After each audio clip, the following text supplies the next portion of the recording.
Gepleyer Azatlyk Radiosu. Akşamyz haýyrly bolsun gaderli dinleýijiler. Şuň 2015-nji ýylyň 9-njy ýanwary hepdäniň anyny güni. Pragdaky studiýada siz bilen men Sahra. Şuň kawarlar günnelik programmamyzyň esasy böleginde. Fransiýanyň polisiýasy Paris hüjümini amala aşyrmakda guman edilen şüpheliler bilen gepleşikler geçirýär. Actuellement, une opération est en cours à Dammartin-en-Goële. Türkmenistanda 2002-nji ýylyň noýabr wakalary bilen ilteşikli tutsak edilenleriň ykbaly bilen baglanyşykly alınıp berilen olary diri görkezin atly kampaniýanyň wekilleri şu aýda bolan tutsaklar barada ýürüte çäre geçirýär. Есть немалое число пожилых людей, которые, конечно, Yurtda şu ýylyň başyndan pensiýa haklary 10 göterim ýokarlansa da käbir pensionerler narxlaryň göterilmegi sebäpli pensiýalarynyň ýokarlanmagyň deregine peselendigini aýdýarlar. Pensiýalarlyň dollar göterilse, zatlar ondan beter. Daşawudly ýaşaýjy käbir kärhanalary işgär alnanda raýatlaryň daşy syratına üns berilýändigini aýdyp, käbir resmiýleriň adam saýlaýandygyny belleýär. Tekstirnige ulakan kızla gerekti, boyu uzun olsa alıyor, kelte olsa almıyor. Gepleşigimizde şu beýlik maglumatlar eşdirmäsine şart habarlar günnelik programmamyzyň esasy bölegine geçmeden öň günüň täzelikleri bilen tanışalım. Fransiýanyň polisiýasy Paryжyň Demirady günordunaky territoriýany barlaýar. Bu territoriýada Fransuz satirik jurnalynyň binasyna hüjüm eden şüphelilerin yerleşýändigine we olaryň adyndan bir adamy zamun alyndygyna ynanylýar. Fransiýanyň telewiziýasynyň maglumatyna polisiýanyň Dammartin-en-Goële şäherçesindäki şüphelileri gabawa alandygy we olar bilen gepleşikleri geçirýändigi habar berilýär. AP habar gullugynyň berýän maglumatyna görä resmiler wakanyň bolýan sebitiniň goýunda yerleşen Charles de Gaulle halkara aeroportynyň 2 uçar meýdançasyny ýapypdyr. Fransiýanyň içeri işler ministri Bernard Cazeneuve şüphelileri ýaragsızlandyrmak ugrunda operasiýalaryň dowam edýändigini aýtdy. İslam Döwleti atly söýüşçi topar Fransiýanyň satirik jurnalynyň binasyna hüjüm eden ýaragly adamlary gahrman jihatçylar diýip häsiýetlendirip, amala aşyrylan ýowuz hüjüme gowy baha berdi. Medeniýet serişlerini gözegçilik edýän sayt atly toparyň maglumatyna görä, Charlie Hebdo atly satirik jurnalyň Paryždäki binasyna edilen hüjüm İslam Döwleti atly toparyň günnelik gepleşiginiň esasy temasy bolupdyr. Agdalýan söýüşçi topar öz maglumatlaryny 12 jurnalistiň we polisiýanyň öldürilmegini Muhammed Peygamberimize diýip häsiýetlendirýär. Paryždäki hüjümi amala aşyran ýaragly adamlar satirik jurnalyna hüjüm etmek arkaly peýgamberiň aryny almak islendiklerini aýtdylar. Bu jurnaly Muhammed Peýgamberiň karikaturasyny çap eden üçin ýygyderli haýwat atylyp gelinýärdi.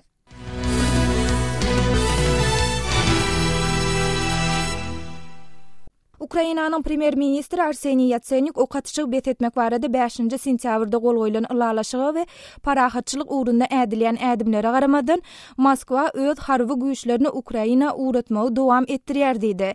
Yatsenyuk Moskwadan onuň aýtmagyna görä öz banditlerini Ukrainadan çykarmagy talap etdi. 8-nji ýanwarda Berlinde Yatsenyuk Germaniýanyň kansleri Angela Merkel bilen geçiren gepleşiklerinden soň eden çykyşyny Russiýa öz goşunyny Ukrainanyň regionlaryna uğratdy we ol henitem uğratmagy dowam etdirýär. Bu datlaryň ählisi Russiýanyň prezidenti Vladimir Putiniň tawşyrygy esasyna bolýar diýdi. Russiýanyň ortpara separatistleri gorlamak maksady bilen Günnor Ukrainanyň serhedine goşun we ýaraglary uğradan barada Kiýewiň we NATO'nyň kesgitleýiji delillerine garamadan Moskwa Günnor Ukrainadaky konfliktde gatnaşygynyň bardygy baradaky maglumatlary inkar edýär. Ýewropa Birleşiginiň başlygy Donald Tusk şu hepde Paryžda amala aşyrylan hüjümden soň Birleşigiň nowatdaky sammitinde beýlik meseleler bilen bir hatarda terrorçylyga garşy görüş tagallar barada maslahat ediljekdigini ma'lum etdi. Tusk bu barada 9-njy ýanwarda Latwiýanyň paýtagty Rigada belläp geçdi. Tusk'un sözlerine görä Ýewropa Birleşiginiň 12-nji fevralda geçiriljek sammitinde Paryžda edilen wagşyçylykly hüjümüň ýa-da bu meseleleri Ýewropa Birleşiginiň berjek gaýtawyny has giňişleýin maslahat etmek gödöňüne tutulýar. Pakistanda ýaragly adamlar 2 hepde mundan öň Hudaýa şek getirmek aýplamalарynda günäsi tapylan adamy öldürdiler. Sud gürrüň gidýän adamyň ruhy taýdan durnuksuzlygy barada karar çykaran soň ol türmeden boşadylypdy. Pakistanyň polisiýasynyň 8-nji ýanwarda beren maglumatyna görä 52 ýaşyndaky Abid Mehmudyň jesedi Islamabadyň golaýyndaky taksila şäherçesinde tapylypdyr.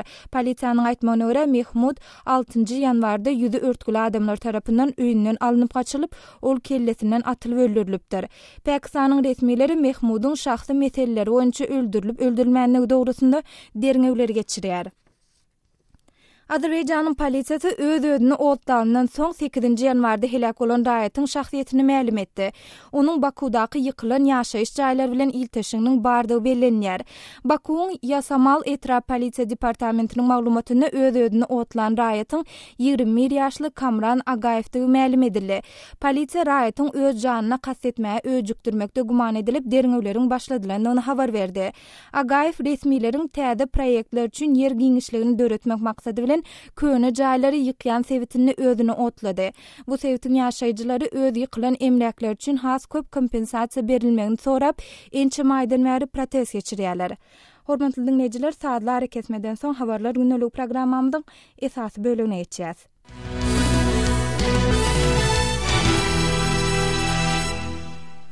Ýang habarlardan belläp geçişmidi ýaly Fransiýanyň polisiýasy Paryжyň Demirady günnordunaky territoriýany barlaýar. Bu territoriýada Fransuz satiriki jurnalynyň binasyna hüjüm eden şüphelilerin yerleşýändigine we olaryň adynyň bir adamy zamun alyndygyna ynanylýar.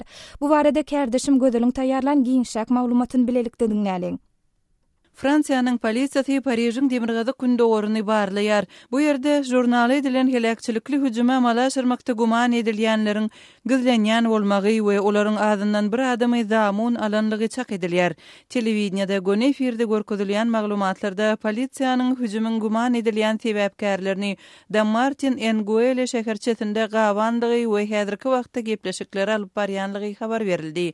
İçeri işler ministrliginiň medeniýet wekili guman edilýän hüjümçiler Şerif we Said Kouachi dogonlaryň tenagat etrapçyda polisiýanyň gabawynda saklanýanlygyny doly derejede diýen ýaly ynamly aýdyp bolar diýdi. Fransiýanyň içeri işler ministri Bernard Cazeneuve operasiýanyň guman edilýän hüjümçileri ýaraksızlandyrmak ugrunda alınıp barylýanlygyny ma'lum etdi. Associated Press agentligi operasiýanyň geçýän ýeriniň golaýynda ýerleşýän Charles de Gaulle aeroportunda 2 tane uçuş ýoluň ýapylanlygyny habar berdi. Air France agentligi kiçi beýiklikde uçýan dikuçarlar sebäpli özüniň 2 tane uçarynyň uçuşlaryny ýygy testirip aeroporta dolanmaga mejbur bolandyklaryny habar berdi. Töwerekdäki mektepler ýapyldy we raýatlardan öz öýlerinde galmak we çyralary söndürmek haýyş edildi. Bu ýagdaý polisiýanyň Kouachi dogonlaryny ýydarlap ok atyşyň emele gelmeginiň ýygyany başlandy. Munyň ýygyany adam pedalary barada peýda bolan ilkinji maglumatlar soň ret edildi. Guman edilýän hüjümçileriň eline adyndan bir zamunyň onuň hem zenan bolmagynyň çak edilýänligi aýdylýar. Fransiýanyň prezidenti François Hollande ýurduň başyna düşen wakalaryň gaýtalanmazlygy üçin mümkin bolduğundan berk öňüne alyş çäreleri geçirmäge synanşyk edilýänligini aýtdy. Nous avons aussi à faire que il y ait 7 ýanwarda Paryjda Charlie Hebdo atly satiriki jurnalyň jaýyna edilen hüjümde 12 tane adam helak boldy. Bu waka Fransiýada ýarym asyryň dowamında iň gan döküşikli hüjüm boldy. Fransiyadaky wakalar barada kärdeşim Gödeliň taýýarlan maglumatyny dinlediňiz. Azatlyk radiosyny indi dünýäniň tunein.com internet radio ulgamy arkaly hem göni efirde dinläp bilersiňiz. Radiomuzy tunein.com saýtyna girip gözlük bölümünde Azatlyk diýip ýazyp tapyp bilersiňiz. tunein.com ulgamynda türkmen dilinde maglumatlary berýän ýeketäk radiony Azatlyk radiosyny dinlemäge çagyrýarys.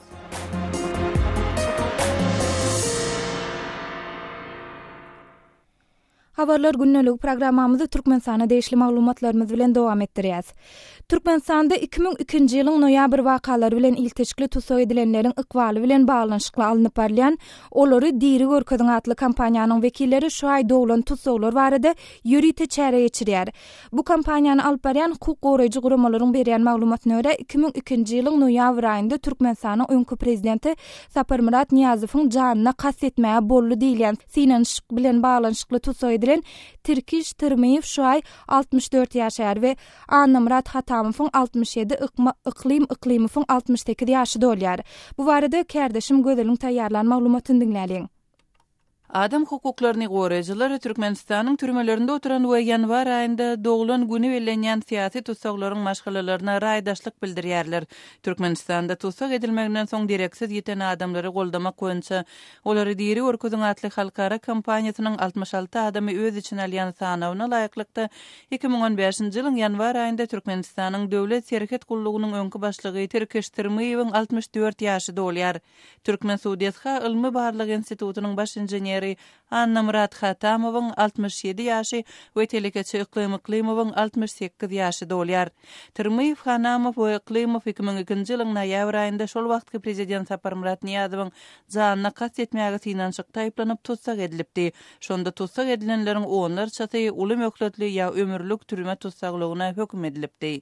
Kampaniýanyň guramaçylary şol sanda adam hukuklaryny goraýjy Civic Solidarity platforma atly halkara koalisiýasynyň gatnaşyjylary öz hosarlarynyň doglan günni olar bilen bilelikde bellemek mümkinçiliginden mahrum bolan maşgalalara goldaw bildirýärler diýip Gündowar saýty öz maglumatynda belleýär. Olary diri Orkuzun atly halkara kampaniýasynyň türkmen türmelerinde direksiz ýeten 60-tan gowrak adamy öz içine alýan sanawyna girýänleriň en çemeti ýaşy bir çene ýeten adamlar. Bu halkara kampaniýasynyň gatnaşyjylaryndan Orsetdäki memorial guramasynyň Merkezi Aziýada adam hukuklaryny goramak boýunça programmasynyň müdiri Vitaliy Ponomarёв tutsaklaryň ykbalynyň uly aladalanma döredýänligini belledi. Есть немалое число пожилых людей, которые, конечно... Kartaşan adamlar hem bar. Olaryň saglygy elbetde soraw döretmän bilmeýär. Bizde tutsaklaryň bir böleginiň bennilikde ýogulan barada hem maglumat bar. Emma türkmen häkimiýetleri muny oglan etmeýär. Осужденных скончалось заключение, хотя туркменские власти официально об этом не объявляют. Adam hukuklaryny goraýjylar halkara aksiýalaryň şuň gün Türkmenistanda syýasy tutsaklaryň ykbalyny anyklamak üçin ýeketäk mümkinçilik bolmagyna galýanlygyny aýdýarlar. Я думаю, проблема людей, бесследно исчезнувших в туркменских тюрьмах. Türkmen türmelerini direksiz iten adamlaryň problemasy Niýaz döwründen miras galan problema bolsa-da gynansak da ol ýurdun içinde henidem pozitiv çözgüt tapmady. Şol wagtda dol Türkmenistanyň hem halkara borçlaryny hem de içerki kanunlaryny ters gelýär. Meniň pikirimçe bu urda özgörüş kazanmagyň ýeketäk ýoly onu halkara derejesine çykarmakdyr. Bilşime göre direksiz iten adamlaryň ykbaly bilen bagly mesele Türkmenistanyň Ýewropa bilen bilen dialogynyň çägini iki taraplaryň konsultasiýalarda hem gozgalýar. Задается в ходе двусторонних консультаций в рамках, так сказать, диалога с Евросоюзом. Дип Виталий Пономарёв Azatlyk radiosyna aýtdy. Kärdeşim gözölüň taýýarlan maglumatyny dinlediňiz. Hormatly dinleýijiler, bu mesele barada öz pikir garaýşlaryňyzy ýa-da belliklerinizi biziň bilen paýlaşmak isleseňiz, biziň medeniýet e-mail belgisi gmail.com e-mail adresimde haturadyň ýa-da Moskwadaky telefon belgimiz 7926 236 04 55 jaňydyň ýa-da SMS ýazyň.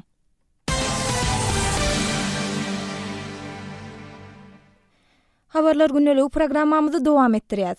Türkmenistanda şu ýylyň başyndan döwlet edara kärhanalarynyň işgärleriniň aýlyk haklary bilen bir hatarda pensiýa haklary 10 göterim ýokarlandyryly. Resmi medeniýetde munyň ýaşaýjylaryň hal ýagdaýyny gowlandyrmak üçin edilýändigi habar berilýär. Emma şol bir wagtyň özünde käbir pensionerler ýurtda dollaryň gymmatlamagy şeýle-de bahalaryň ýokarlanmagy netijesinde öz pensiýalarynyň köpelmän gaýtam öňküsinden 15 göterim çemesi peselendigini aýdýarlar. Şeýle pensionerleriň biri Lewap welaýatynyň özüni Hudaýberdi diýip tanışdyran iýleşimdi. Ol bu mesele baradaky garaýşlaryny Azatlyk radiosynyň Lewapdaky habarçysy Osman Halifa gurrun berdi. Hudaýberdi aga, şu 10% göterilen pensiýany aldyňyzmy? Pensiýany aldyk, ýanwaryň pensiýasyny 2-nji ýanwarda berdiler, Hudaýa şükür. Göterilen 10%. Pensiýany alanda näme? Pensiýany aldym, ol bir $50 birine bergim bardy, dollar almaga bardım, o pensiyadan 210 dedim de kaldı. O adam $50 gitti. O dollar kimlerçe göterildi giden. Pensiyanı alanla bu dollar göterilse zatlar onunla beter. Yok şu bolaya da indi yaşama ne çekinde aladın yok hiç. Bir adat yaşam oturur. Şimdi şu geçen yılın pensiyası bilen hazırki pensiyanı deneştirende siz pensiya hakikatten hem kaldı deyip fikir ediyorsunuz mu ya? Bu pensiya şu alan pulunuz geçen yıl hükümetin saklan yok da doğru değil mi? Saklan opsiyonu. Şimdi şu alan pulunuz geçen yılkıdan köp mü deyip fikir edeceğiniz mi, az deyip fikir edeceğiniz mi? Men fikir edişim boyunca köp o. Munyalı görmege geçen yılkıdan pensam köp. Yöne, haritlere karasan, yer çevzatların nırklarına karasan, geçen yılkıdan peze düştü. Şu 10 göterim. 10 göterim ol, hiç adam olmuyor. İle hem haysız adaytsan aydı ver. Ova, bir ıstalavaya barıp da bir nalac edeyim bolup nahar edecek olup gör. Ova, 390 matla bir 5-6 gedek nahar etsen kutardı. O nehiydi yerçerler gımmatlak bitti. Yine göneke icizat, bir somsa et somsa yiyecek olsan, ön var bol 1 manattı. Hazır 2 manat olan. 1 manat 80 tin, 2 manat. Yine son şöyle hasap kitap edivermeli de, bu karnını doyduracak olsan şöyle, menet barmağa çekin yani o pensevilen restorana ya bir kafeye daha da girip, şimdi bolya kâr vakti hocalıkta, öyle mümkünçülük yok. O gelin yaş çağası var, o başkalara kalmalı. İçin aç kalıyor, barayan var, varsan narkla şöyle de, ön kalyan pensanın o 2 narkı göterler. Şimdi şu bir özünüze yetiyendir şu alyan pensanız, bir özünüze, şu özünüzün iyi bitmenize, değer dermanınıza, keselhanada özünüzü belirtmenize yetiyen mi şu pensa? Şimdi bir özüme diysem, yetiye diysem bolya, ilacım yok benim. O bir özüme hem yetmiyor. Adam 65 yaşını geçenden son, lukmansız yaşayan diyen adam yok. Karlıyla ben 80'e kolay barın, başlı baran adam, 65 yaşını geçenden son dermansız yaşap olmuyor. Ben şimdi öz başımdan geçip durum. Hazır demin muhtemelen. Bir salbutamol diyen dermanını alacak olsam taze puldan bir sanatı 14 manat. Ama ayıma 3 sanısı gerek şondan. 3 sanısı. Yine yönekece bir derman aydan. Salbutamol da o damağa pıslatyan da. 14 manat. Taze puldan. Ana değerli derman hakta aitsa. Değerli dermanlar gımmatladı. Yerçerler gımmatladı. Pense ne hemen. Hasabet görüver misiller düşünüklü adam. Onu ayda oturman gerekleri onu bolyana kendi deyip yaşayasa. Bolyana kendi deyip başı lazımız ne mi? Başkalarınızda başka işleyen var mı? Bir oğlum işliye 4 çağası ayalı 5 özü bilen 6 adam. Onun mekanizatör olup işliye şu 6 adamı zordan ekliyor. Zordan. Yerini tapsın mı? Yerini tapsın mı? Opsun bolyana kendi. Ona da kömek edeceğiniz oğlunuza, çağlarına da kömek edeceğiniz. Aynı ben bir zaten iyi otursam aktıklarım mesela, onlar iyi mesela benim damağımdan ötmez ha, aktıklara. O zaman bir adamın diye bir mehmanı var, bir karındaş kovumu geliyor uzaktan, o yerden, bir yerden. Bunlara bir kovurak et pet pişirip koymalı, bir etli nahar etmeli, zat etmeli. Bu eten olsa 1 kilosu 20 manat, 1 kilosu 21 manat. Bu yudurk yani et ol. Hanım pişiriyor bir 7-8 adamla şu 1 kilonu böl de etiydiğin bolya mı? Ay, ben derdimi soramam. Şimdi şu geçen yılki bilen degeçtirende pensanız onda köpelmendirde şu bir azalıptır deyip düşünüyorum. Azalıptır deyip düşünüyorum ben. O sağını köpelerini bile nırka ettim hemen. İyi bir şey zatların bahası neyilere vardı. Hani şoları dengleştirende geçen yılkıdan az. Beren gününüz için köp sağ olun. Ay sizem sağ olun. Habarçymyz Osman Halif'in geçiren söhbetdeşligini dinlediňiz. Hormatly dinleýijiler, siz hem bu mesele dogrusynda öz garaşlaryňyzy, bellikleriňizi biziň bilen paýlaşyň. Biz hem halk köpçüligine ýetireli. Ýa hem belläp geçişmeýäli biziň medbuat e-mail belgisi gmail.com e-mail adresimde haturadyň. Şeýle-de Adatlyk radiosu şu gün ir bilen Facebook we Kontaktdaky sahypasyndaky okuyjylaryna ýüzlendi. Olardan Türkmenistanda berilýän pensiýanyň möçür barada siz näme pikirde diýip sorady. Häzir okuyjylarymyzyň bu soraga galdyran käbir jogaplaryny siziň dikkatiňize ýetirmekçi. Facebookda Zeynep adly okuyjymyz şunça baýlamyz barka ýaşullara pensiýa köpräk berilmeli. Hudaý biziň prezidentimize akyl bersin diýip öz garaşyny galdyrypdyr. Şanadar adly okuyjymyz bolsa bir wagtlar onam aýrypdylar. Şükretmek diýen Varada Agdamagam isläňdok diýip öz teswirini belleýär. Zarin atly beýleki okujymyz pensiýanyň möçüri işlen işiňe bagly bolýar. Eger sen ýaş wagty ýöneke işde işlän bolsaň, onda elbetde seniň aýlygyňa görä pensiýa berilýär diýip öz teswirini belleýär. Diýer atly beýleki okujymyz Zarin atly okujymyň garaşyna şeýle jogap alypdyr. Onda sen Türkiýede näme işleýän, senem Türkmenistanda hereket etdi, çörek we suw bilen günüň gör diýip öz teswirini belläpdir. Hormatly dinleýijiler, siz hem biziň her gün bilen efire geçecek maglumatlarymyzyň käbirleri barada öňünden öz pikir araýşlaryňyzy biziň bilen paýlaşmak isteseňiz, sizi hem Facebook we Kontaktdaky sahypalarymyza goşulmagy çağırýas. Bu lomlarda bizi gözle bölümine Azatlyk Radiosy ýazyp tap bilersiňiz.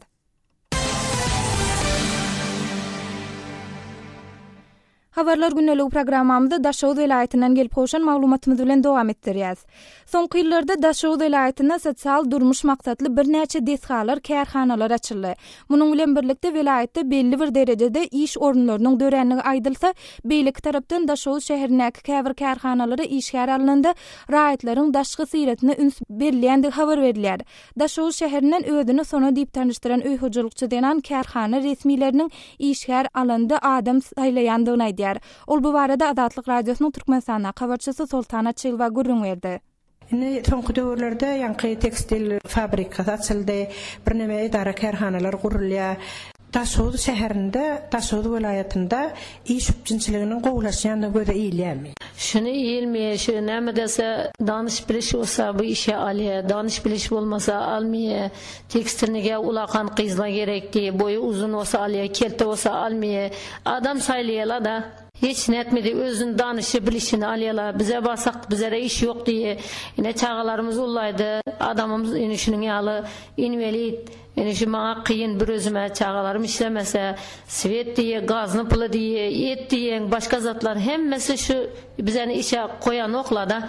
Tanış biliş diýdiňiz. Tanış biliş meselesinde para peşkeş ýüre çykýar. Şular açyk aýdyp bilýärler, men şu plança berseň iş aljak, plança bermeseň sen alamdyk iş diýen ýalyk jogap alyp bilýärmi şolardan? Şulardan dawa açyk aýtdy, plan diye biz güýçimiz ýetmeýär da näme? Net gires biz oňa. Misal üçin näçe torarlar? Misal üçin soraýarsy $1000, $2000, $3000, bir addi bir işlerim $2000-3000 bizeni güýçimiz ýetmeýär oňa. Net bir şey girmeli, net gün görmeli. Günümüz kıyına bizni. Çağalarını baklameli, eklemeli. Net bekleyes. Nahar iýmeseň açdan öleň, üstüne giýmeseň, üstüne açyk bolsa netmeli biz. Günümüz kıyına. Şunu soruyor bize topuk bilecekler, qayta berýäs giýinimize. İlacımız ýok. Şöyle. Qiýmet meselesinde şu narhlaryň gymmatlaýanda gözelýärmi? Göçlerimiz kımmat, ullarımız kımmat. Misal üçün şu birinci sort ullany 250'den 230'dan alýas. 300 sortları olsa 400-450'den alýas. Bizeni güçimiz ýetmeýär. Şunu aljak olsa kilo alap alýas, haltalap alyp bilmeýäs. Barlar alýar, ýoklar oturýar, kilo alap alýas. Bizler haltalap alyp biljek del. Güçimiz ýetse alýas, pul gelmese, diňe invalidni gününe nämesine plana garap, şunu bilen gün görýäs. İlaj ýok. Aç oturmaly däle. Ýanky invalidlik pensiýasyny alýan hojalygyňyzda kim bar? Adamym invalid alýar. Şunu 1.300.000 bilen gün görýäs. Bu ay bilen bu aya ýetmeýär. Onu arasında svet bolýar, gaz bolýar. Et almasaň bolmaýar, tügü almasaň bolmaýar, ýağ almasaň bolmaýar. Göç alsaň 100 manat göç alyp ýep bilmeýäs biz. Şu bir ýylyň içinde alsak bir 6 merte alýas, başka wagtynda ýep bilmeýäs et. Kymmat.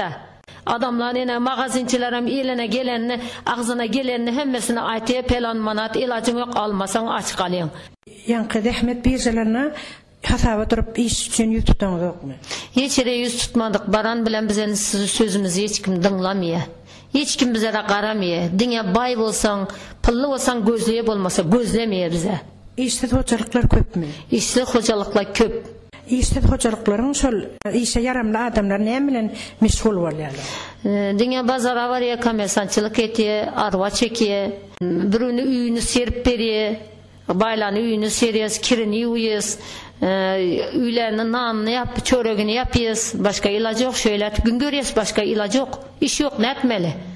Erkek adamlar näme meşgul bolýar? Erkek adamlar şu hojalyk ýerlerini agdarýar, mallaryny bakýar, jüjelerini bakýar. Näte erkekler hem şöyle gün görýär, başga ilaj ýok.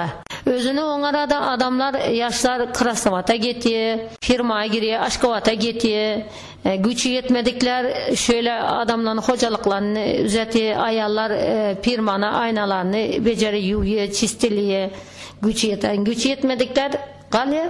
Şondan da şu hojalykda işläňde misal üçin kriwanyňda ýa bolmasa ýerine agdaranyňda şol öýüň eýesi, hojalyk eýesi näçerek günüňe tölýär ýa eden hyzmatyňa tölýär.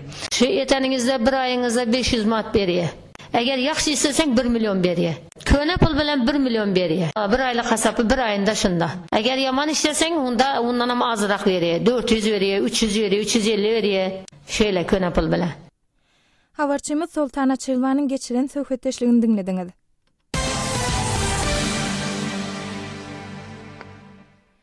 Hopsuzlyk şertleriniň yaramadlaşýandygy aýdylan Demirgazyk Owganystanyň Türkmenistan bilen serhetleşen regionlarynda Merkezi Aziýaly jihatçylaryň ýerleşendigi habar berilýär. Munyň şeýledigini ýerli resmiler hem tasdiklaýar.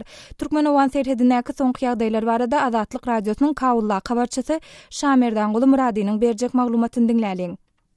Awganystanyň Milli Mejlisiniň Zabul welaýatynyň agdalary bu welaýatda Merkezi Aziýaly jihatçylaryň gelip yerleşýändigine hawatirlenme bildirdi. Dışarı ýurtly jeňçiler Pakistandan Awganystana gelýär. Awganystanyň Zabul welaýaty Pakistan bilen serhetleşýär. Merkezi Aziýaly jihatçylar Merkezi Awganystan arkaly Demirgazyk Awganystana geçýär dep bilermenler aýdýar.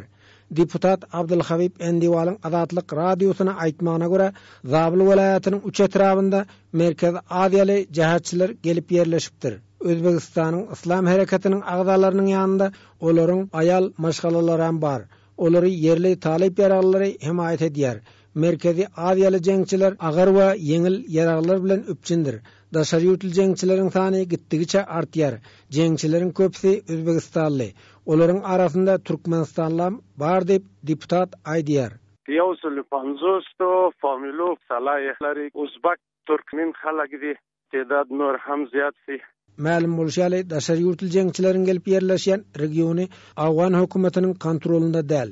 Zabul welaýatynyň polisiýasynyň başlygy Ruh Lewanay hem bu welaýata daşary ýurtly jeňçileriň gelip ýerleşýändigini tasdiklady. Gazna welaýatynyň Nawar atly etrabynda hem Merkezi Aziýaly jihatçylaryň bardan ol belläp geçdi. Daşary ýurtly jeňçilere garşy harby operasiýa geçirmek üçin taýlik görülýär. Olary Zabul welaýatynyň gowy çykarmak üçin geljek hepde ýerden hem hawa güýçleri arkaly harby operasiýa başlanar dep Lewanay aýtdy. Praslunca hafta ke men bir merkezini tespit kirdi. Kumti khariji Taliban alata mistesiwi. Men xpal hawai zemin amalat tecrübe. Demirgazyk Awganystanyň Serpil welaýatynyň hakimi Abduljabbar Hakbin Özbegistanyň İslam hareketininiň aýal agdalarynyň hem bu welaýatda bardygyny arada Azatlyk radiosyna aýtdy. Serpil welaýatynyň Balhap atly etrabynyň hakimi Abdulgany Ibrahiminiň aýdysyça Kaşan, Esmidan we Terhuç atly septlerde Merkezi Aziýaly jeňçiler ýerleşipdir. Olar harby merkezler döredipdir. Balhap etrabyna da daşary ýurtly jihatçylar we hemsallar talip sewşijiler bilen çatyşyk dowam edýär.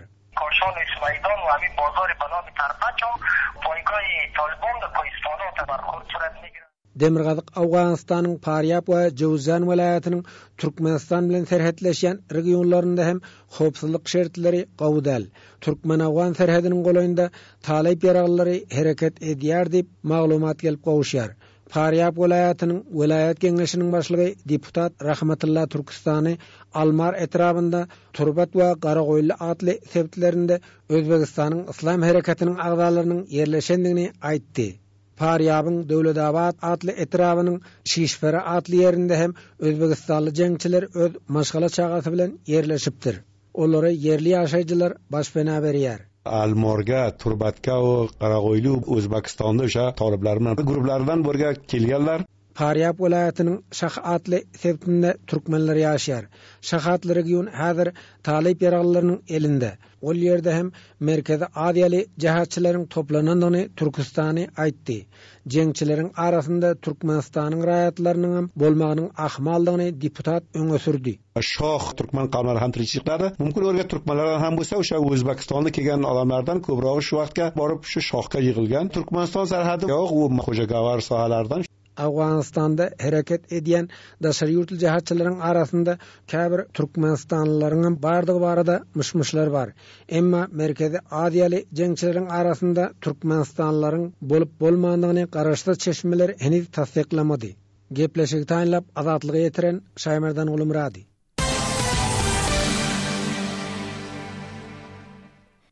Hormatly dinleyijiler, şonuň bilen habarlar günneligi programmamyzyň soňuna ýetdik. Gepleşigi Pragdaky studiýadan men Sähra alyp berdym. Saatlary kesmeden soň gepleşiklerimizi ýazgyda dinläp bilersiňiz. Adatlyk radiosynyň tolkunlaryndan aýrylmaň.